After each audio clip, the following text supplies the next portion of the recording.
Hello, good evening, everybody. My name's Josh, and welcome to the LightsOutF1 podcast. Today, as always, I will be talking with Aussie, and we're going to talk about all things Formula One and esports as well. So, welcome along, buddy. How you been?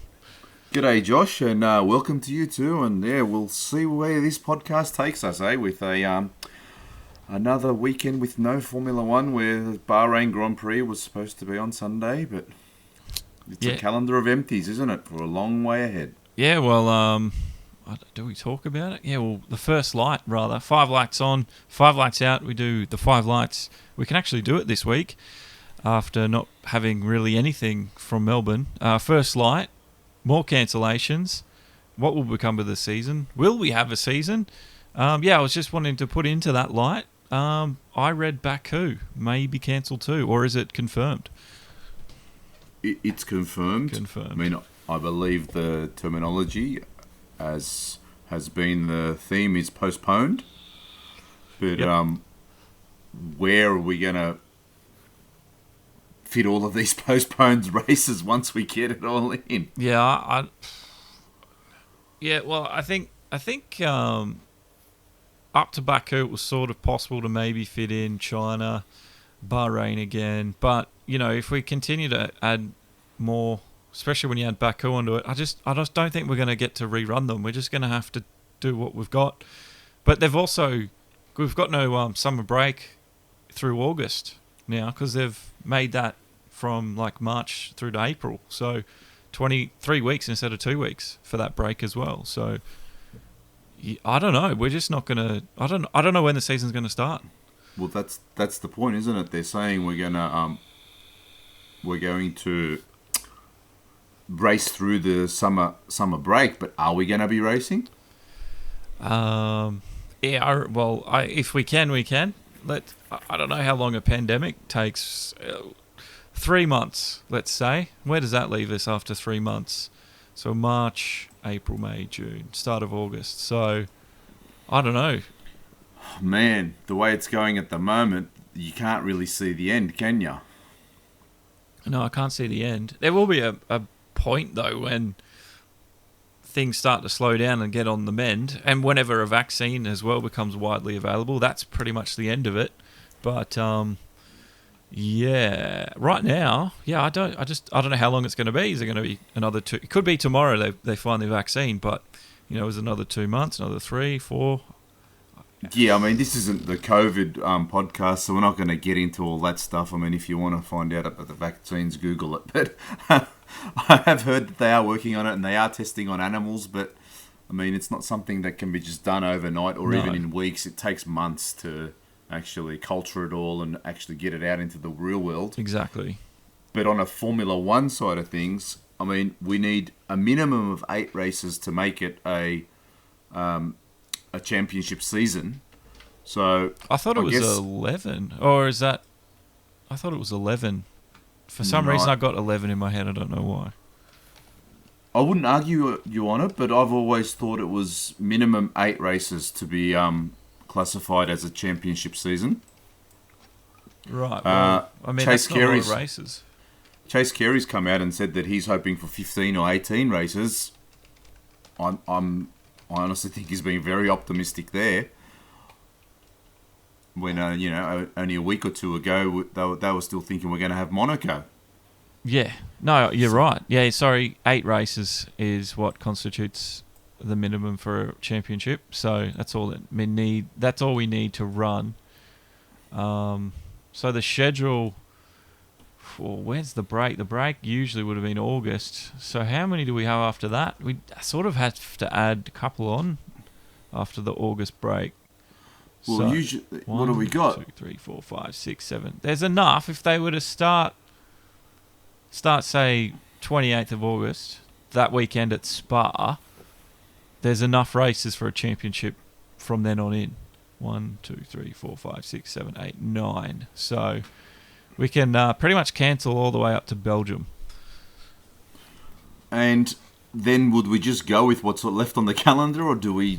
Because now United States is a big problem too. All the workers have been let off. I mean, it's that the circuit is closed. So how easy is it to just get things up and running again? I'm not very hopeful of a 2020 season at all. I know it's. I don't think we'll see Monaco because that race Oh, that's a definite. That doesn't pay anything. That's definite now. Yeah. No. Like, say if they could fit in some races again and we could mix things around to get a few of the postponed races back on the calendar. If they've got to prioritise one, Monaco will be one that they will put at the very end of that list because it doesn't pay a cent, that race. Well, I believe they've already cancelled it. That they haven't even said postponed for Monaco. That's cancelled. Oh no, you're right. It does. It does say cancelled on the website. Everything else says postponed. I didn't even notice that. Because it's the municipality and it's it's a bit hard to reorganise a race there. So that's gone. That for this year there is no Monaco. It's going to be the first time in I think 68 years since there's no race at Monaco. Man, that's an insane stat. Wow. So, I just remember when we were talking in that earlier podcast, I didn't see this becoming such a big thing, but times of just the way things have evolved, it's definitely a different world to the, I think, episode 27. I was a little bit more optimistic, but now not so much. It's a very fluid situation, isn't it? Yeah, thank you, F1. But, I mean, in all honesty, I was saying that I was hopeful that we might get back to racing by Canada, but June, which is pretty much where we're at. If where we're at right now, when they've postponed Baku, Canada is the next race, middle of June. But personally, I can't see that happening. I don't know if you can or not. Not the way the world is going now. I mean, I don't reckon. I reckon August is the best bet, if at the earliest. I mean, that's probably the earliest. Should probably take this opportunity to, just give a shout out to all of our listeners and people who are with us here. Hope you're all safe and your hands are super clean and you're not sticking them in your mouths and keeping this dreaded COVID virus away from you, because I'll tell you what, I had to go out the other day and it's so hard not to touch your face, especially when you're really alert to it. And he's sitting there like, fuck, touch my face again. And you don't realise how often you do it. And this is totally not F1, but I mean, people who bite their nails, thank God I don't have that habit. But if you're a nail biter, wow, just wear gloves constantly. I don't know what else you could do. Yeah, well, I'm lucky. I don't have to leave the house very often, so I know it's a lot harder for most people that probably do. But I do nail bite, so I'm all good at the moment. But I'm so strict with the hygiene once I get back in the house, so that might be helping my case. So how do you feel about having an 8-race season? I mean, here we were talking about being the longest round of season of F1 ever. What we're going to have 22 races this year. Yeah. I'm down for it. It kind of means that those last rounds mean something now, because usually we get to like Brazil or Silverstone or even Mexico where he wraps it up. Hamilton wraps up the season, and then there's all these races that we go to like Abu Dhabi that just don't mean anything. So I'm excited for Mexico, Brazil, and Abu Dhabi to actually probably count to mean something very. Very important for the championship. So I'm stoked for that part of it. I'm in two minds. It's kind of brings it to a if you go endurance and sprint, it's like a sprint championship, just 8 rounds quick fire. Well, it's just like the FNL1 esports championship. 7 rounds, and then we're off to the next championship after that. I personally, I think I'd rather have no season than no official season. Let me put in official championships. Just write this season off. Let's have some exhibition races. Let's use the opportunity to do some testing. The theories that have been thrown out. Last year they were talking about trying reverse grid races. Or a Saturday 20-lap race. I mean, let's use this opportunity that's been kind of presented or forced upon us and use this season as a test bed, and let's just start next year fresh is the way I see it. I'd love to do that, but I don't know if financially that would be a very smart thing to do. Ka-ching, exactly. That's what, as yeah. Lewis said, cash is king. Cash so is that's king. what it comes down to at the end of the day. Vettel also said that in Germany last year too. Remember when we were talking about the track and why the track had to close? That's right, yeah, actually. Vettel said there, cash is king. So. Oh, look, we all know that's what F1 is about. You know, it's no secret, that's for sure. Bernie was the master of it, and I mean, I'm feeling very flat. It's probably coming across, even in the way we're talking about all of this, but it's just the current state of the world. And I mean, not to sound melodramatic, but just, you know, this is our passion. We love F1, and we were looking so forward to this season, and we got nothing. And normally I'm a glass half full kind of guy, but I'm starting to look at this glass of F1 and it's getting emptier and emptier the more I look at it. Yeah, well, you've seen it affect every other sport in the world, and we're in the same boat with F1. So yeah, I'm not optimistic at the moment that we're going to get much out of this year either. So I just there's so many unknowns, so many things in the air. It's too hard at the moment. There's nothing we can go back on either and go, oh, they did this here, or this worked there, or we just don't know. So exactly, and we can only go around in circles and speculate so much and throw that word corona into the sentence so many times, you know, and you just get over it. Yeah. So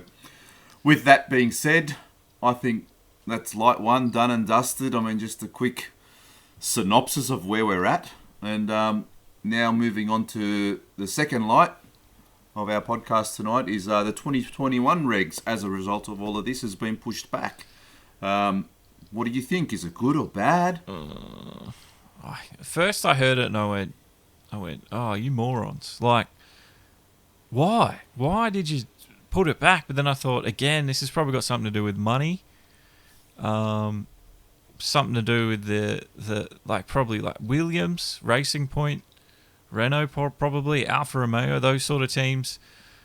I think did they bring it back to keep them happy? Because they probably would have spent money sort of developing the 2020 car a little bit, and now we haven't really had a chance to use it. But then I'm sort of like, well, if we're just going to write this year off, let's just charge on, head straight on first into the new regulations, because yeah, it was looking to be so exciting with the contracts ending at the end of the year, and then the new regulations come 2021, new drivers, new cars. That's what I was looking forward to, and I'm a little bit disappointed again. This is 2 disappointments in a row. So disappointment is how I would describe it. Well, I'm kind of with you on this one. I mean, I thought, why are we pushing it back? Because everyone's been gearing up for it. There was already, before the season started, the talk was of who is going to stop developing the 2020 car and get onto 2021 as soon as possible.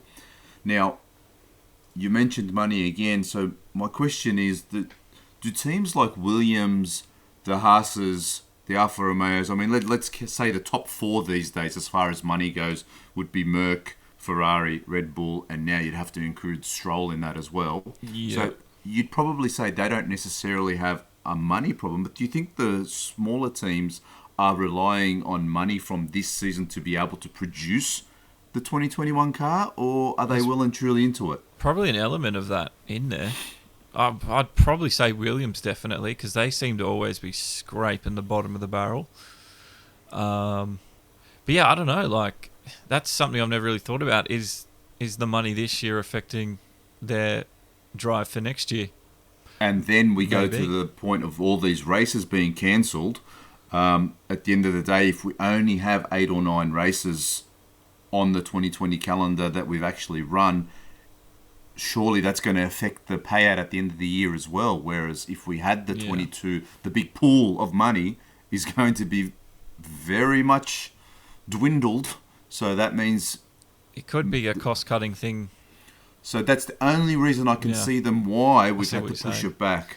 Because otherwise, if the cars are already well and truly on their way to being ready, I would say let's just cut the cord and let's get on with 2021, new cars, new regs, and move on. But I think, or I believe, that money is the big thing here because money from this year needs to pay for next year. Yeah, yeah. I get your train of thought with that one. It makes a lot of sense. And now by holding the technical regulations for another year and essentially effectively losing this year, it makes it a lot easier to just kind of roll it over. Yeah, and takes the stress off the not so wealthy teams, who are scrambling to probably get something ready for 2021 in this situation. Gives them some breathing room and extra time to prepare and gather the funds. So in that sense, yeah, it makes sense. Because I was honestly thinking, why the hell aren't we just getting on with it? And then it was actually Ethan Jordan on our Facebook page, on Lights Out F1 Facebook page, guys. Right. He responded to one of my posts about the what you guys think about this 2021 regs being pushed back, and he brought up that money point, and I thought that's a very good point. And then I started thinking about it a bit more, and it really makes sense the more I thought about it. Yeah, well, yeah, it makes sense to me. It's just clicked then, actually. So, I mean, I was being a selfish fan and wanted to see new drivers and new cars, but I think for the teams, probably the longevity of some of those teams and the future of F1, that's probably the best decision, I think, at the end of the day. As a fan, the good part for us is that's the third year of these technical regulations going to be basically frozen. Yeah. And it's going to be no changes, provided we get some racing this year. So that should only mean, logically, that gap between the Merc and the Williams, for argument's sake, and everything in between is going to reduce even further. It should, yeah, in theory. Because for sure the teams like Renault and McLaren, I mean, let's just leave Williams out of it, as harsh as that is just for now. But that bulk of the midfield teams, they've got a lot more to gain than Mercedes do, and even Ferrari, because they're already at that upper limit of where they can go, and they're looking and scraping the barrel to get that extra tenth, whereas the others, they've got a lot more development in them, I believe, still. Yeah, well, that's probably why we saw the DAS system in testing. Exactly. Because they're really looking, like you said, they're scraping for innovative ideas because they've just probably exhausted most of the normal routines and pathways that you can find time. So DAS is, I think, a great example of scraping the bottom of the barrel. It was very exciting to talk about and watch in action. But we never got to see it. We still haven't yet got to see it. And the other question there is, were they going to use the system in Melbourne anyway? I mean, go on for days about that sort of stuff. But yeah, you're right. I see exactly what you're saying. Their Mercedes is a lot closer to the ceiling, just as Ferrari is, and then the others have got a little bit more to go. So it could be more interesting for next year, but we'll see what happens. Yeah, we will. Hopefully. I don't know. I just hope it's not,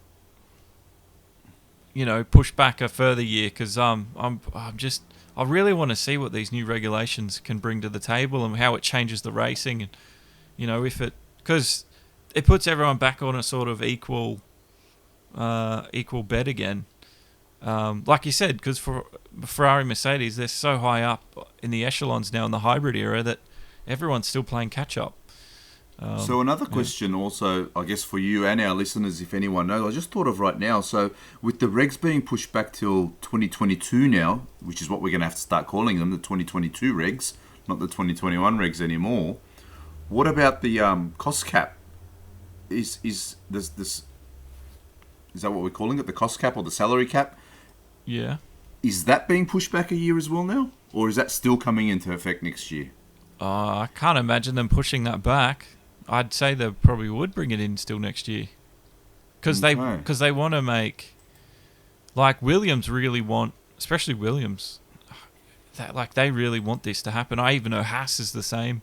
Pretty sure Gunter said something about it on the Netflix. I just don't see them changing that, because that was sort of an idea from Liberty Media more than anyone, wasn't it? So I just don't see them pushing that back a further year, especially with a year like we're having now.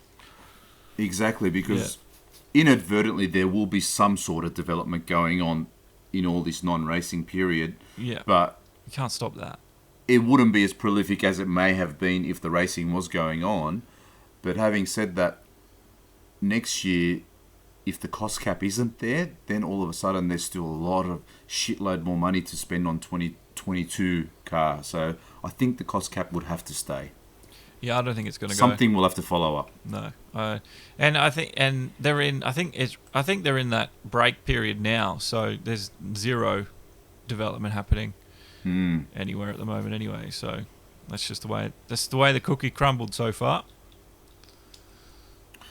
All right, that is our second light, guys, and the third light for tonight is, which is a bit interesting to me. So that's why I thought I'd bring it up. Is McLaren is still switching to Mercedes next year with their engine. Right. I'm just wondering if they should have postponed that also a year. I don't know how the contracts are written. I don't know what it's like because they've already severed ties with Renault for next year. I don't know if it was a business financial decision or if they actually are that eager to get the Merc into their car. The reason I find it odd is because now we're saying the technical regs have been frozen for another year, so they're going to have to completely redesign their car to fit that Merc engine into it, because the gearbox from Merc is going to come with it, whereas now they've got the Renault and the Renault gearbox. The packaging or whatever you call it is all different. So would the net cost be less though, because they're not having to develop an engine, they're not having to develop a gearbox, they're not, they just have to get the dimensions and make it fit type thing. I don't believe it's as simple as that. They're going to have to redesign the tub, I would think. Yeah, the whole chassis. I understand they have to do all that, but would it not be a net saving because you're not having to develop the engine? They don't have to spend money on that. They don't have to spend power and money developing the clutch or the gearbox. But they don't. They buy it from Renault. Exactly. Oh, at the moment. So and now they're going to buy it from Merc. Yeah. So then I don't know, but I don't understand why this is an expense that is unnecessary. Well, because rather than just developing your car for one more year and going with what you've got and kind of like an evolution, most teams, all of the teams are just going to have just like this year, we had an evolution of last year's cars to this year. Yeah. Although McLaren was probably the one that went with the biggest change already, and now they're going to be changing the engine, the gearbox, everything that goes with it. So once again, they're not going to be able to just go for an evolution phase and just to get through next year. They're going to have to revolutionize the whole design once again, because it affects the whole suspension, the rear suspension setup, everything. Maybe they see the benefit paying off more than sticking with the Renault engine, That's what got my mind going, because, through testing, they looked pretty strong with the Renault donk in the back at the moment. Yeah, well, they seem to be outshining the Works team, which is correct, unbelievable. But yeah, maybe they think getting the Mercedes now, especially because they'll be on the old regs, they know how good the old Mercedes is. So maybe they're like, we can get podiums and fight for wins possibly if we just buy this Mercedes. That is a good point. Yeah. So I just found it interesting. I just think maybe it's probably more to do with contracts being signed and the way. Maybe Renault is not willing. Maybe they said, bad luck, mate. You didn't want us. Stuff you. We're not giving you an engine next year. I don't know. Although that means they're saying no to however many millions of dollars. Yeah, well, I don't know. Like Renault, they seem to be quite upset when Red Bull left them. And we all know how petty they can get. Yeah. So in Formula One, not just Renault, but... I don't know, maybe there's a little bit of that playing on here with McLaren. Like, oh, well, you didn't want us for 2021, so stuff yous. You can spend extra money buying a McLaren now, Mercedes now. So maybe that's all it is, because, yeah, they just seem to take that quite personally, Renault, when people tell them, we're going to end our business relationship with you. No, I understand this is, we're going way down the future here talking about next year, but, hey... It's a bit hard not to.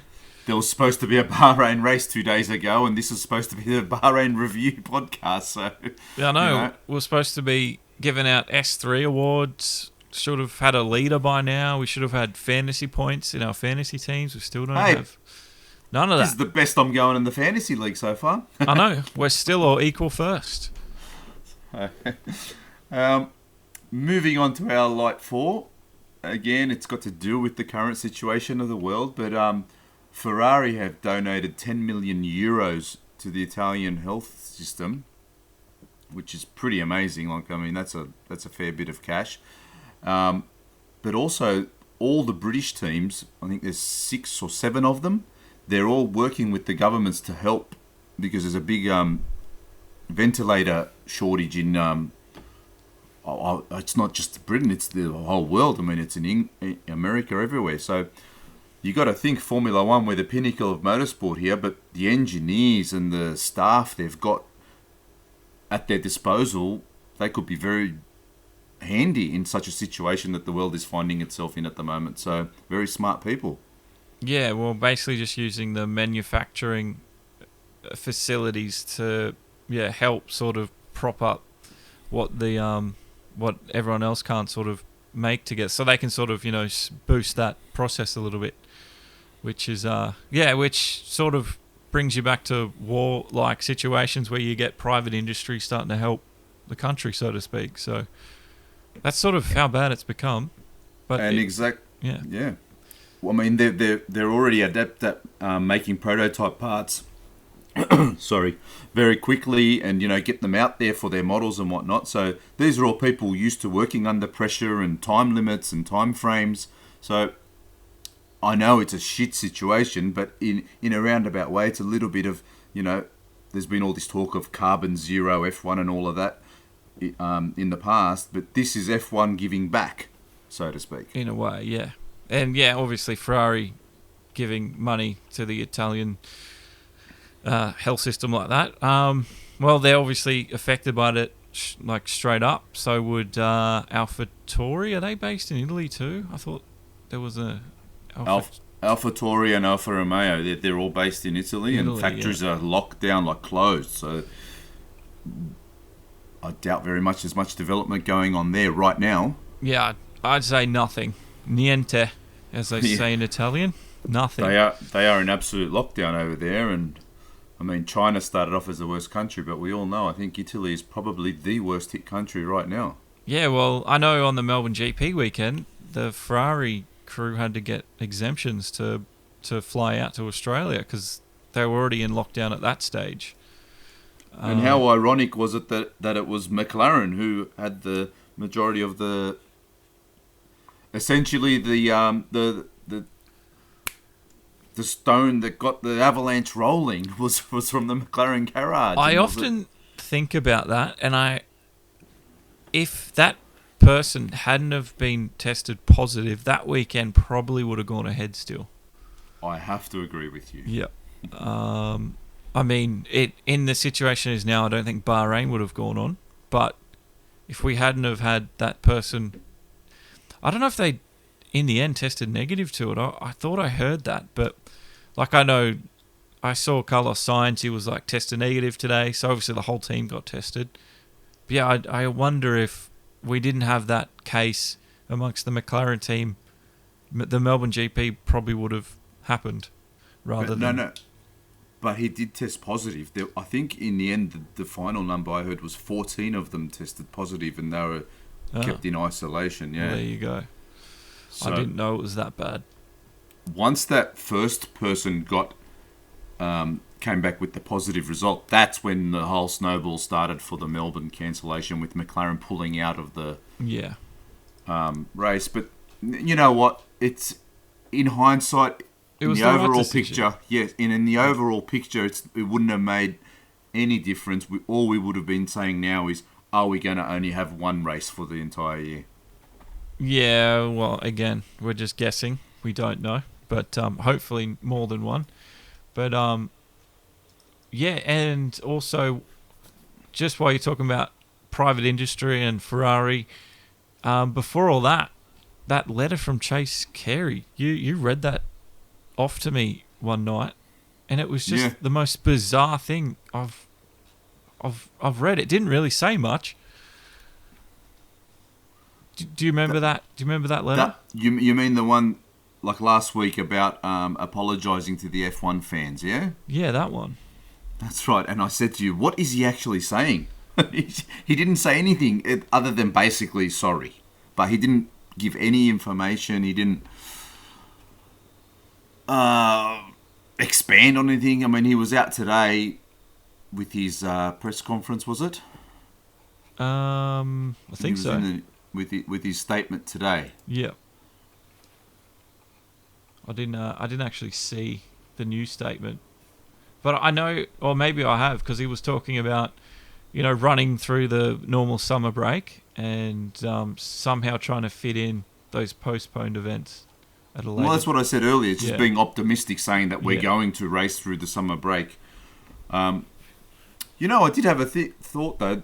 Will we just maybe have an end of the year where we have a lot of back-to-back races? We might have like 4 or 5 in a row, and then maybe 1 week break, and then another 4 or 5 in a row.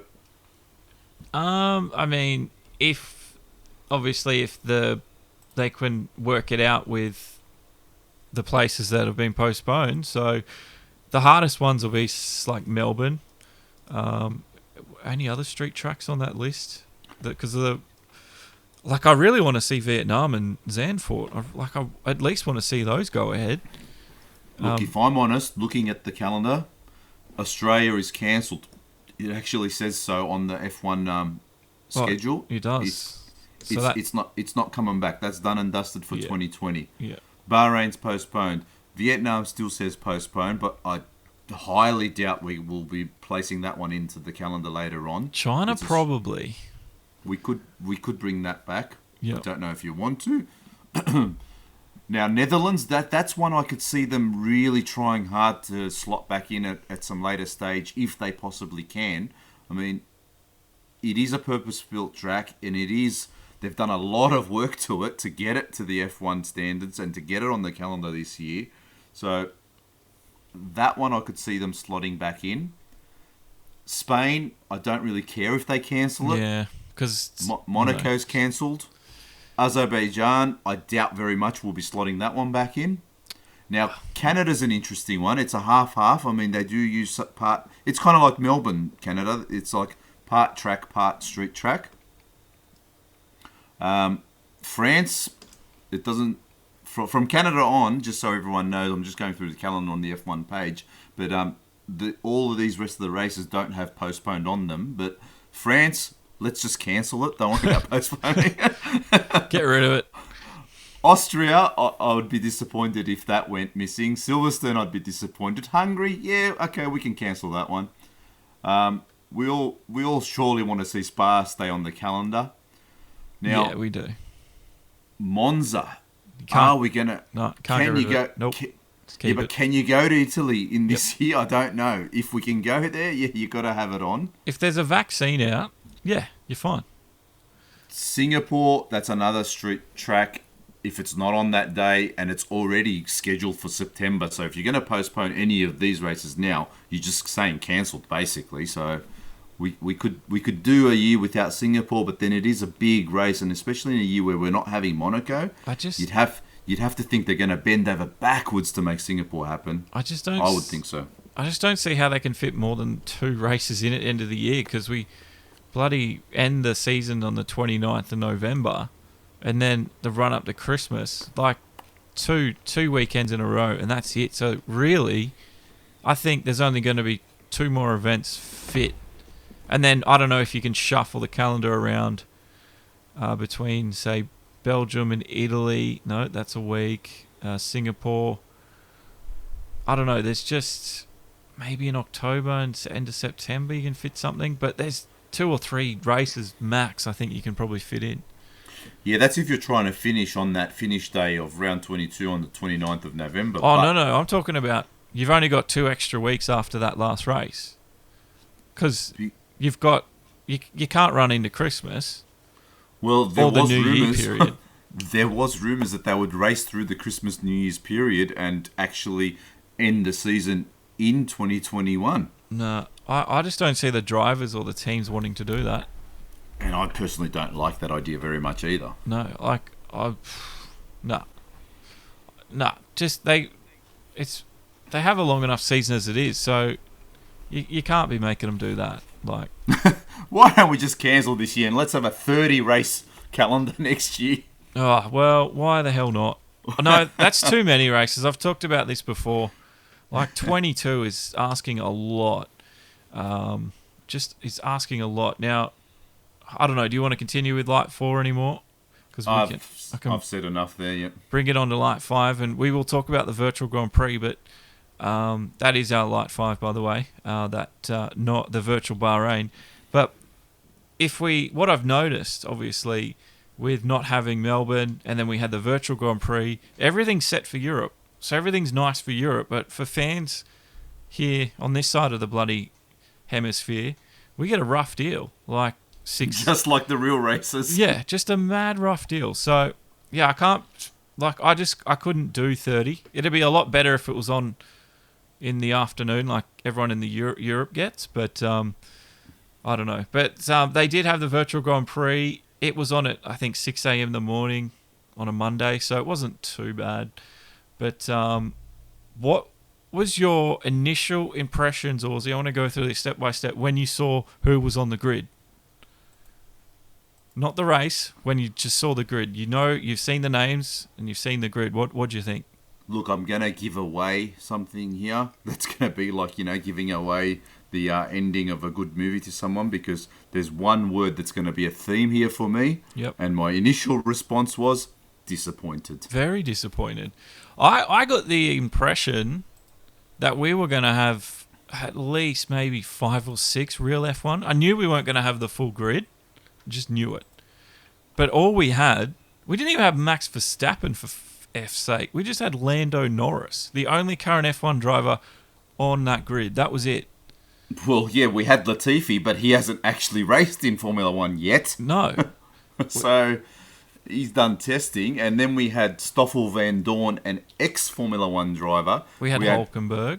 An ex-Formula 1 driver Johnny who crashed Herbert. out before even turn 1. Then we had Johnny Herbert. Yep. I mean, the whole thing was just such a letdown for me. God, it was embarrassing to watch. That start, what the F was going on there? I know. You said you want to go through this step by step with this, so I'm going to say that, with what... We the have initial, to. It was the initial so response right here for me was just, it was embarrassing. It was, embarrassing. It was disappointing. And I can't believe that was an F1 product, to be honest. Plus, clearly they were just incompetent. I don't know how many races we've set up and how many races I've broadcast, Aussie. But between qualifying and the race starting, we have never, due to time constraints, had to shorten a 50% race to a 25% race. Because you came straight to the point there, because for me that was the most disappointing and most embarrassing part about the entire thing. Yeah. Like, I could get over the drivers. I can understand they had a short time to organise it, probably couldn't talk the other guys into it. Let's hope for the next time they organise something that they do get, 6 or 7 of the current F1 drivers. Okay, just pause it there. How the hell did V8 supercars get their entire grid set for an E-Series? Everyone in the V8 supercars grid confirmed. iRacing had a pro invitational event just yesterday, and they had that on Fox Sports in the States, and they had current and some ex-NASCAR, but still more than we got in the F1. IndyCar's going to do it. Like, I just don't understand why F1 can't get a few guys together to bloody race online. You left one out, and I think the best one of them all, if anyone wants to go out and see some good esport racing on. Now, this is a Formula 1 show, but they did Sebring. iRacing did Sebring with 50 cars on the grid, and every single one of those drivers was a professional driver, and all of the IMSA drivers. They got them all. Yeah, I didn't see that one, but yeah, you're right. That's why I probably didn't talk about it. But yeah, there was no golfers, no YouTube personalities. They were all professional drivers, and on a professional sim, and with professional broadcasters, it was without doubt great watching if you like a bit of sports car racing. GT3s. Now this, on the other hand, pinnacle of motorsport, Formula One, unfortunately not the pinnacle of esports. And that's exactly what it's highlighted. It's highlighted that the underlying platform, the PlayStation, the computer game by Codemasters, is fucking terrible. Broadcasting capabilities, just shocking. Its ability and its what's the word? Its uptime. Trying to think of the word for something that's consistent, but it's just not there with that game because there's just obviously the servers weren't working well. Like iRacing or Assetto Corsa, at least we can host a server. If Formula One doesn't have that ability to sort of work around that with Codemasters, then why are they renewing licenses for the esports series with Codemasters? V8, IndyCar, IMSA, they've all got iRacing. They've all got licenses on iRacing, and they've made the switch just really easily. And another thing, they even ex-F1 drivers racing in the current season that they knew, Hulkenberg, still had to run with assists on. Why can't they run it? Why did they need such a lead-in time to acclimatise them? Why did they need to give them driving assist? Like, these guys are professional race car drivers. They should just be able to race. Well, Max Verstappen, and I quote, he said he won't be on the grid. He said, especially since I never play that game. Yeah. It will take days to understand the game just a little bit better, and I don't want to get into it right now. So here he is, Max Verstappen. Where did he say that? Formula One superstar on Autosport. I am reading it. The article is linked at the bottom of our show notes. I can put it in the I've not seen podcast that article. notes. And he is saying, also because I'm very busy with the other racing games. So switching between all those games just doesn't work for me. Well, yeah, he's been involved. He's been heavily involved with R Factor 2 recently, as well as iRacing. So, well, they're more realistic. And on top of that, I always race to win. I'm not going to drive around somewhere at the back. Then I'd rather not participate at all. Yeah. So it is different to our normal racing activities, but at least it doesn't hurt. Blah blah blah. So it's, if you look on Autosport, it's all there. But the bit that really got me is he says, especially since I never play that game. So this is a superstar of Formula One basically dissing the Formula One official game. Yeah. And it's meant to be a simulation of the real thing, right? I think it's clear that it's a game, not a simulation. But it's meant to be. Well, on the official broadcast, they were even saying that it's not. Yeah, well, when they were talking about that, I was laughing my head off because I was like... They were saying a simulation of a game. Yeah, and like I was they were talking themselves into funny circles there. Now, Dr. Julian Tan, he's the head of digital and F1 esports. He tweeted out, I do follow him on Twitter, and he said 400,000 peak concurrent views on F1 platforms for F1 esports, plus 100,000 peak concurrent views on Lando Norris's Twitch stream alone. So he's just got a quarter of their normal audience already, Lando. That's how big of a personality he is. So that's why they had him.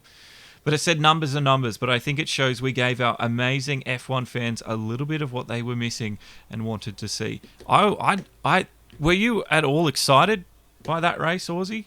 Was that what you wanted to see? No. Have you been excited by your own brand, F101 races, more than you've seen? Even the random race we had with the randoms at Melbourne. Bloody oath, mate. We do it a lot better, I'm telling you right now. Yeah, we do. If anyone out there, because this is the bit that really got me about this whole hype of the virtual GP, and I don't want to say backfire, but it was just a shit presentation of it, in the sense that we're trying to get people who are missing out on Formula One racing, diehard fans of F1 who do not know anything about sim racing, who do not know anything about esports. When it's mentioned to them, they say, "Oh, that's just a game." Just a game. Yeah. And here we are trying to convince them that this is almost like the real thing when you're watching it, but this was nothing but that. This was pile up before turn one with so-called professional drivers. It was only 14 laps. It was a 25% race, so there's absolutely no strategy involved. Oh, yeah, that was the other thing. Like, Lando Norris, the superstar of the event, couldn't qualify because his game crashed, and then he had to start last on the grid. When he got going, his game crashed, and the AI basically drove Lando Norris's car for the entire race until Lando Norris got back on with about 2 or 3 laps to go. Yep. So he basically wasn't there either. The whole thing was just a farce, I'm telling you now. Yeah, and the big, like you said it, but the big disappointment thing for me was, I really want to be an advocate for esports and sim racing, and like we got a golden opportunity here to showcase the best of the best, what esports can do and how exciting it can be, and that's the product we brought to the table. Like, no, we've just like if I get people say, "No, I'm never playing that bullshit again. It's just a bloody game," like you guys look like, pathetic. I won't blame them because it was. Like, I almost wanted to just hide and just get in a little cocoon and never come out again. It was so embarrassing. That's what it was for me. The embarrassing factor of it was terrible because you have high expectations. This is Formula One putting their name behind it, of a virtual GP telling us in the lead up that it's going to be real drivers. Man, they hyped it up a fair bit.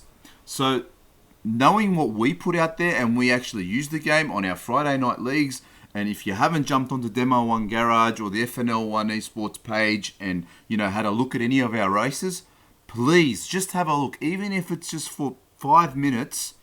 Once the lights go out, watch the race and tell me if it's not better than what Formula One gave to the world. Oh, yeah. I don't know how anyone in F1 was sitting there and they were proud of that. Like, they can't be, surely. I know they did tweet out a thing saying, it was a chaotic race, but the other thing that gets me too, how hard, like, why can't we get more drivers? I know Max said it's a game, but like V8 supercars, they got their full grid to sit behind the computer thing, even if it was just for a bit of fun. Why couldn't we get the full grid to sit there and play? Like, that they were meant to be racing anyway. They were meant to be in Bahrain. Like, how hard is it to get a few of these guys? This is what we were talking about in the lead-up podcast, where I said, this is esports. Everyone can be in their own lounge room, essentially, provided they organised it with enough lead time. So, did they do it? Did they organise it too abruptly, too quickly? Because I think just after Melbourne, that doctor did tweet out that he was they were already thinking of doing something with F1 esports. So they did have that thought there, but I've All-Star race and that, the Veloce race, they still managed to do a better product, and they did that within like 24 hours themselves. Even I did 24-hour thing with the Melbourne one, and it was a better product. So I just don't know why they couldn't have more of the real drivers there on the day. Look, right now, as you know, esports is, sim racing is taking over YouTube with all of these replacement races going left, right, and centre. And I've seen and I've watched a lot of them. Yep. Veloce, as you said, did the Melbourne Grand Prix. I watched that one from start to finish. Again, Lando was in that one. And again, he was the draw card, but he had game failures. And it's just been a constant story for him. It just doesn't work. Apparently with DirectX 12 or something, his game crashes if he does something. So it's been a nightmare. He's been involved. He's putting his name to it. He's trying. Got to give him that, but it's just not working out for him. But what I was saying is I watched that Veloce race, and once again, it was a 50% race. We did one, and to my knowledge, to date, we are the only esports team that has done a 100% race. And it was great viewing because you actually got to see a bit of strategy come to play. We had safety cars, Yeah.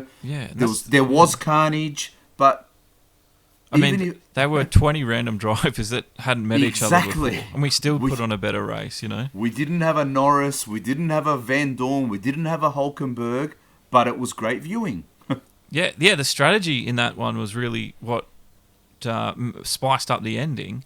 And that's the other thing I just didn't understand with the shortening. Like, you just take away the strategy, and that's part of F1. That's such a pivotal part of the DNA of Formula One.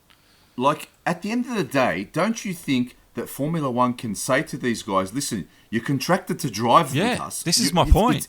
This is our product. Yeah. So can't you just say to them, on this date, you are required to be here instead of Bahrain, and you are going to give us 2 hours of your time, and you are going to race. So it's up to each individual to practice as much as they want or come up cold and look like a dickhead. Yeah. That's their problem.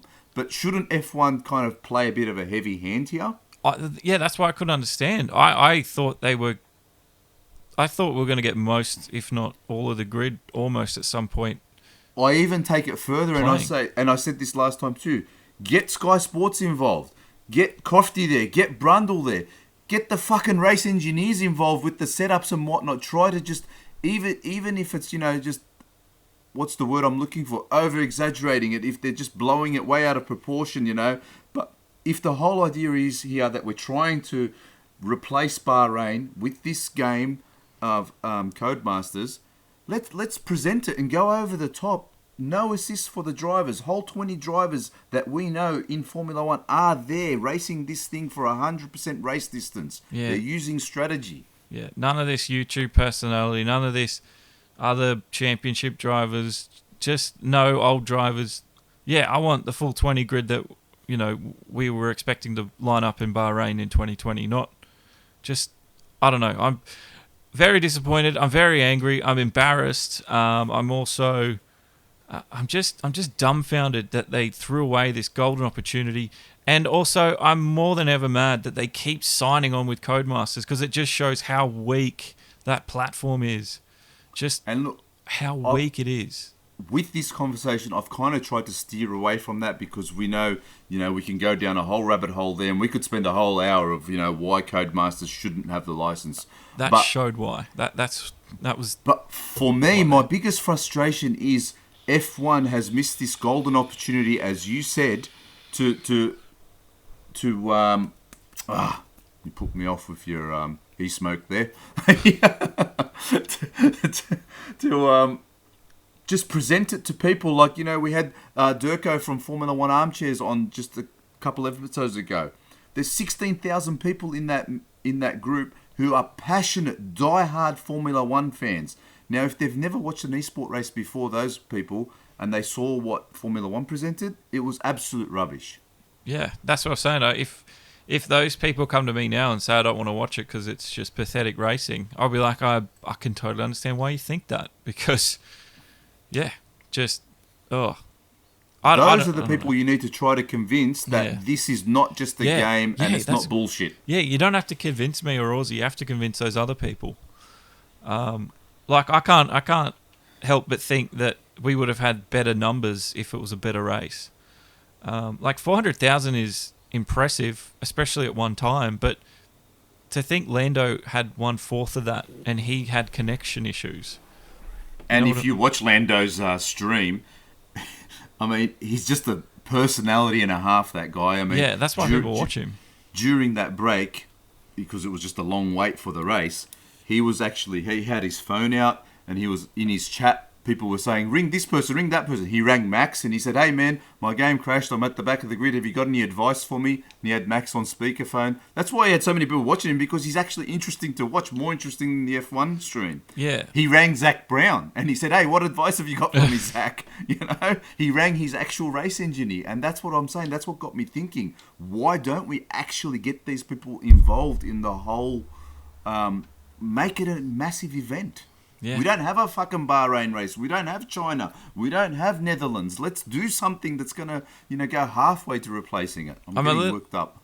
I'm a little bit embarrassed if they decide to do this again for China. I just don't want to see it. And the other thing too, even if it was a good race, they didn't promote it very well. Because I remember you were asking me, when's the race on? Yeah, I had no idea. Because you couldn't go to the web. You couldn't just go to f1.com and click a link there. You had to know that they had a YouTube channel and then find their YouTube channel there and go through the video list and find the scheduled race. So, I don't know. They just They just stuffed it up. Disappointing, embarrassing. I hated it. Just get me and Aussie to organise your China race. I'll do a much better job. And the broadcast as well. Like, I don't know what happened between qualifying and the race, but that was like 30 minutes. They had to fill in 30 minutes of nothing.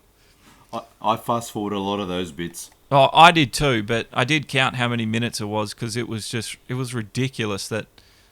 And then a 25% race. We've said it. I don't want to go over it too much longer, but wow, yeah. So to finish this off, guys, we are going to be doing a 100% Bahrain race on Easter Sunday. I believe it's April 12th. We'll be putting it out on all our socials in the coming days. It is Easter Day, yeah.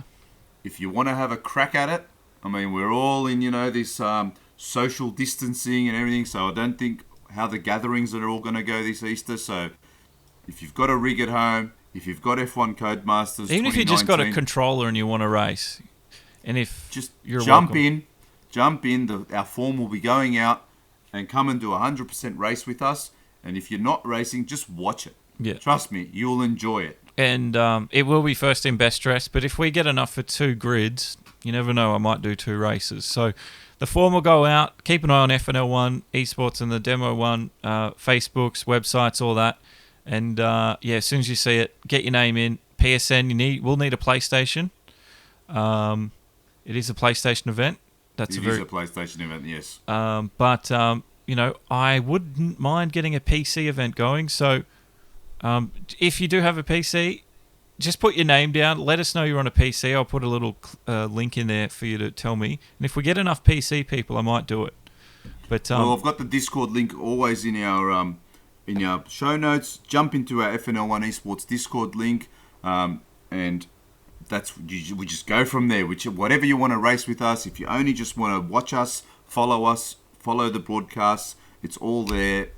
The entertainment is 100 times better than what F1 threw in our faces the other day. Yeah, so guarantee it. Oh, and sorry, I can't say to you that we've got the Norrises or the Hulkenbergs racing with us. But if any of you out there, are a long distant cousin of Maldonado or someone, send him our way. FNL1esports.com. Yeah, that'll be fun. Just make sure you're wearing, just keep an eye on your mirrors and you're resistant to torpedoes. Well, there's another one. Let's put Maldonado and Kvyat in the same team. Come on, guys. Get them racing in FNL1 Esports. Yeah, why the hell not? Why the hell not? And don't forget as well, if you listen to podcasts on iTunes, please give us a rating out of 5. That'd be awesome if you could do that. I don't know if the rest of you guys can rate, but if you want to leave a comment, hit like, subscribe to the podcast feed. Don't forget as well, FNL1, Demo 1, and the most important one is the LightsOutF1 Facebook. Don't forget to come along and like that page too. Get involved, guys. And as Josh said, just jump onto Apple iTunes and leave us a rating, please. Please. Anyway. Okay, so now let's jump to we're already talking about the esports and sim racing. One thing that has come up, we're talking about how sim racing and esports is taking over YouTube and basically the motor racing world at the moment, just because there is no real life racing. But Coanda Sim Sports, I don't know if anyone knows that name or recognizes it. Basically, they're sponsored and run by VRS, the virtual racing school that is very active with iRacing, and their coaches, Josh Rogers, probably Australia's fastest sim racer. He's part of that team. Now, they've actually got a house. They've bought a house in Germany, and it is the Coanda Sim Sports house now, where actually some of these coaches are actually living there, and the other coaches will be going there to do events, races. Like, this is how big and serious sim racing is becoming now. Well, it's just like Counter-Strike, Call of Duty, League of Legends, Dota, those traditional esport games. They already do that, where they get all the players, they live in the same house, they live and train together, and like it just becomes their life. So yeah, it's no surprise that sim racing's taking the same route. And these guys are full on making a living out of it, obviously. Yeah, well, there's not a hell of a lot of races at the moment. It's like the money's not the same with the traditional esports, but there's money to be made. So definitely. The only thing I'm a little bit, I don't want to see happen too much. It will happen, but I don't want to see it happen in sim racing is the franchise model. So it does happen with Forza already, where to get into the competition, you got to buy in. Oh yeah. So the teams buy into the competition. Where at the moment, most of these competitions you qualify through just skill. So the publisher funds the prize money, and we usually get the best of the best racing in the final events. But I think with Coanda, there's AAA, there's a whole bunch of them, but especially with them, if that becomes sort of the normal thing, the franchise model might become more attractive to game publishers, and we'll start seeing more events where it's a lot harder to get into if you're not within a sim racing team. And that doesn't necessarily, that'll mean we won't necessarily see the best races in these events.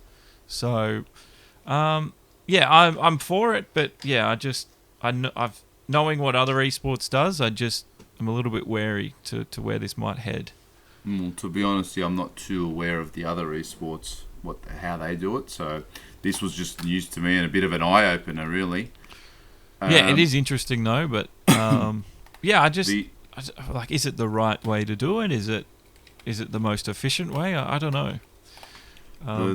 The other big race for this side, the other big news for this side of the world and the iRaces in Australia is that from season 2, once season 2 kicks off, they will actually have an Australian-specific server for the V8 series, which they haven't done to this point. Basically, what that means is you're going to be racing with people from this side of the hemisphere, and your pings are going to be much less. Your net codes are going to be, non-existent compared to racing to the servers in America and all over the world. There's going to be 4 time slots per day. So this is a big thing that iRacing is finally recognising the community down here a little bit. Yeah, we sort of get left behind in Australia sometimes with a lot of different things. So yeah, it's good to see that we're sort of being catered for now with like, it's not an Australia specific. There will still be people from Europe and America jumping in and racing with us, but instead of us jumping into their servers and having to deal with all of the netcode and whatnot, it'll be them on the other side on the other foot this time. Yeah, that's true. So anyway, stuff you. We got good pings on our end. The GT Challenger Series in R Factor 2 was off the other day. It's sort of the promotional sort of feeder series for the GT Pro Series, which we saw Max Verstappen make his debut in round 2 just the other week on R Factor 2. So what can happen at the end of a season, the slowest 5 drop to the Challenger, and I think after every 2 rounds they sort of drop the slowest 2 from each.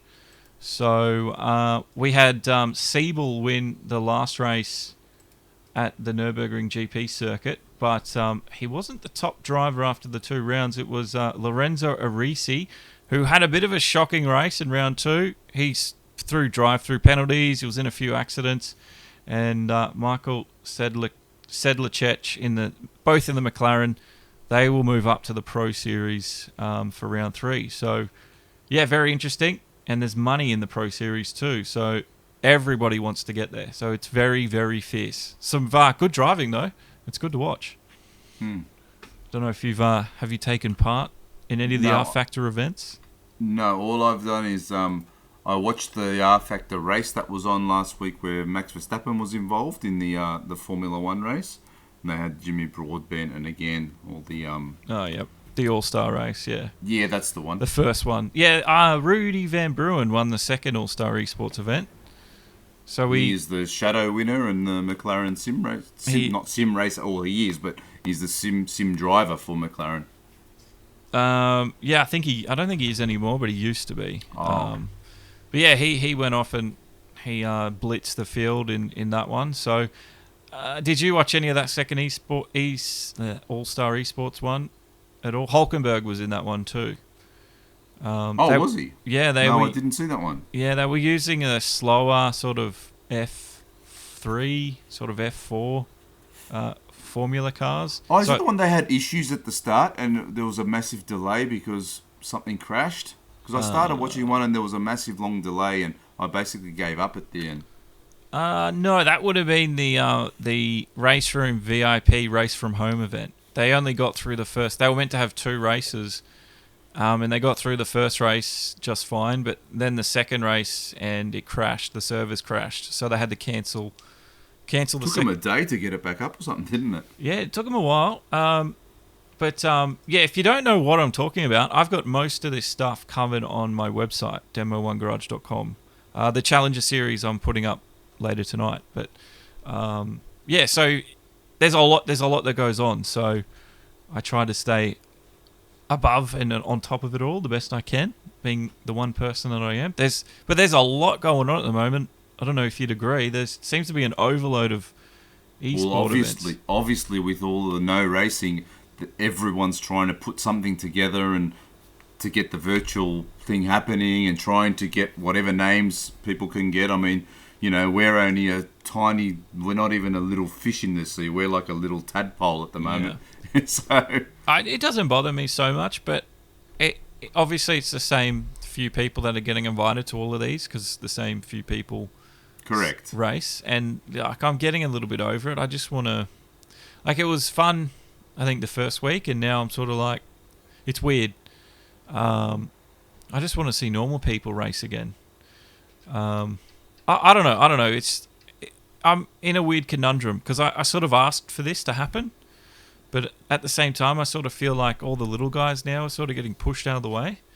But it's because you kind of asked for this to happen with your article, but at the same time, it didn't really happen the way it was asked. It was just a half-assed attempt at it. Yeah, it was, wasn't it? Like, I think we'd all, both of us, and probably the fans as a result, we'd all be so much more pumped about this virtual race if we had 12, 13, 14 of the real F1 races in that race that just happened.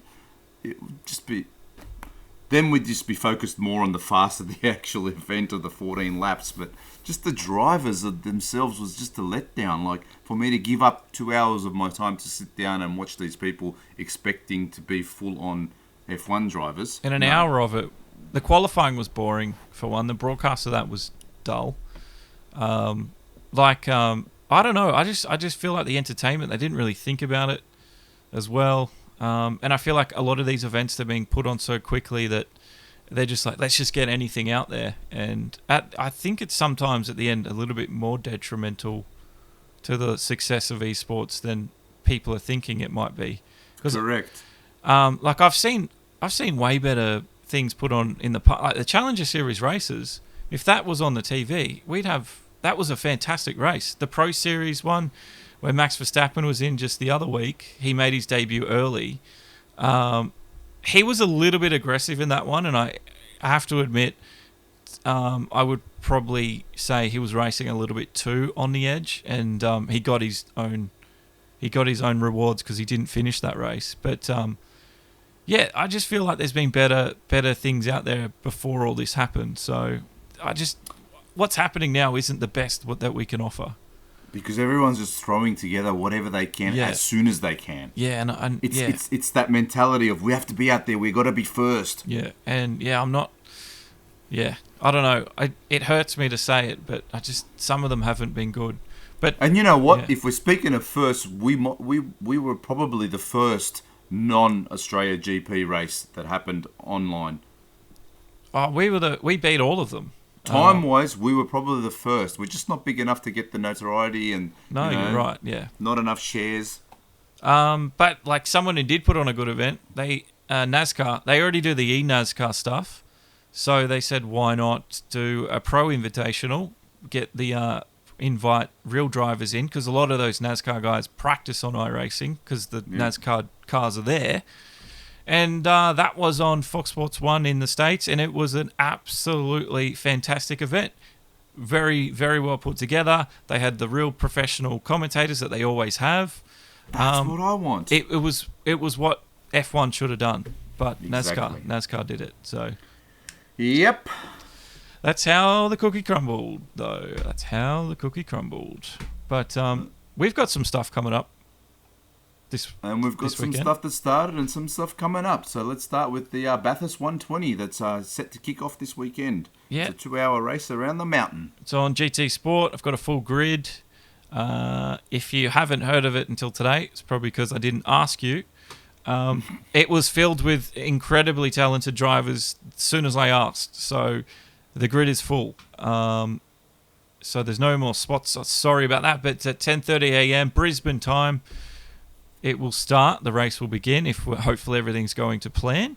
And 2 hours around the mountain. Last year, Daniel Spence won, or XLXY90 from Race on Oz. So he's defending his title again. And he's back. Last year was Group 4. This year it's Group 3, GT3s. And I'm very keen to see how this one finishes up. So all full commentary with me. Starting at 10:30. That's this Sunday. This Sunday, the 29th of March, yeah. So come along, guys, and kick back. I mean, what else are we doing in this world at the moment, other than wearing out Netflix? So come in and watch a bit of sim racing for a couple of hours. And it is one of the best-looking titles on a console as well. You'll be impressed with the visuals. It does look very nice. Well, another good-looking game was ACC. You've started your sprint series, Super Sprint Series. Yeah, we kicked that off this past weekend, and again, it's all on our socials on the FNL1 Esports Facebook page. Just go to FNL1esports.com, and you'll find it all there. We had a absolutely wet race in Suzuka, 30 minutes, and it was almost like monsoonal weather. And I tell you what, for any sim racers out there, if you haven't experienced rain in ACC, you're missing out. I put a post just out before the podcast on my Facebook page. It's a couple of minutes of a one-lap battle that I had. Just go and have a look at that. Even you'll see how it just replicates real world in the sense that you really can't see much when you're following a car with all the spray in your face. It's amazing. Insanity. It's absolute insanity. So that kicked off. We had 2 races in Suzuka. We do the second race is another 30-minute race with a reverse grid from the first race. We've got 2 more weeks of that left before we kick off our GT3 Pro League, which starts on the 19th of April, and we'll be racing every fortnight with that one. What time does that start? 7:30 p.m. Sundays, Sydney time. Rightio. So, when daylight savings ends, is that going to go to 8:30 or stay at 7:30? Stay 7:30. That will be our time slot. So it's not too late either, which is good. That was the idea, being a Sunday night, and originally when we were planning this, we were thinking we're going to be having Formula 1 races to kick back and watch before we go to bed after having our own race. So that was the time slot we chose, but that'll be our time slot on Sundays. And if you're interested, as I always say, come along to our FNL1 Esports page, Demo 1, FNL1 Esports Discord, which is where it all happens. That's where we organise all of our racing. It's where I organise mine too, so same Discord. So come along, guys. The link is always there. We've got a few spots still open on our grid, so come and get involved. Yeah, we'll be broadcasting round 2 of the Super Sprint. It's more of a testing session, so bear with us. But we're doing the Super Sprint Series, so the Pro League looks mint when we get to it. So all the kinks will be ironed out by the time we get there. That's just the other thing we do. We know things will go wrong, so we never go head on first into the new thing without testing it first. Correct. Yeah, we can tell F1 a lot of lessons learnt there. We've already talked about it, but on April 12th, the Bahrain F1 100% race. Come race, broadcast on FNL1 and Demo 1. We will be putting out the sign-up form. First in best dressed for that. It's on PS4, but like I said, if you do have a PC and want to get involved, just put down PC, and I will get back to you guys if we do go ahead. But it's a PS4 event, and but first in, best dressed. And that about wraps us up, I think. I mean, thanks for putting up with us with this episode, guys. I mean, I know there's a bit of a downer on it with all the current state of the world, and it was a little bit esports heavy, but again, it is the motor racing world at the moment. It's all about esports right now. It's all we've got. It is. If there was a real race, we would have definitely talked about it, but unfortunately, we got a really crappy e-race. So we want to keep putting out our podcasts, so come along to our Lights Out F1 Facebook page. Once again, if you're in our Discord, jump into our Lights Out F1 channel that's in there. Give us some topic ideas or some interesting talking points if you've got any. If you've got any questions for us, because, I mean, we're going to be just, scraping the barrel, trying to see what the interesting news is. We don't want to just talk the same shit that everyone else is talking. We try to find some stuff that interests us. But, yeah, just these current times, it's not very easy. It's not, but I guess that ends this episode. So don't forget to keep yourself safe, wash your hands, race hard on the edge. My name's Josh, and good night. We'll see you next podcast. Aussie. Until next time, guys, push it to the limit and keep it on track. Bye-bye. Good night.